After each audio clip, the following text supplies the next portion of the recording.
Hi friends, నేనైతే ఇప్పుడు సోడాయి వండుతాను ఫ్రెండ్స్. స్టవ్ అయితే వెలిగిస్తాను. ఇది డైరెక్ట్ పొయ్యి మీద వేయడమే ఉంటుంది. చికెన్ కొంచెం ఉండిలేనట్టు ఆయిల్ పోసుకుంటే పోసుకోవచ్చు, లేకపోతే లేదు. దీన్ని సోడాయి అని అంటారు ఫ్రెండ్స్.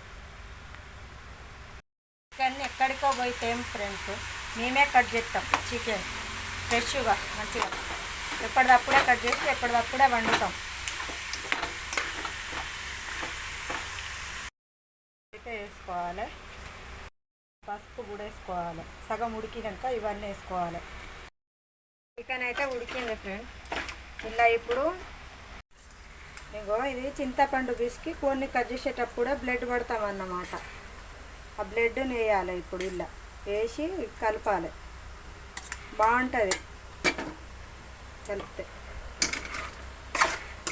ఇది ఒక్కసారి తిన్నారనుకో వదలరు. బాగుంటుంది. ఇది చింతపండు పిసుకుతాం కదా, వేడి కూడా ఉండదు, మంచిగా ఉంటుంది. ఒకసారి మీరు చేసుకొని తినాలనుకుంటే ట్రై చేసి చూడండి, బాగుంటుంది. మేమైతే ఇక్కడ ప్లేట్లో లెక్కిస్తాం, ఎక్కువ తక్కువ వండుతాం ఫ్రెండ్స్. అయితే రెడీ అయింది, ఉడికింది. ఇది రెడీ అయితే అయిపోయింది.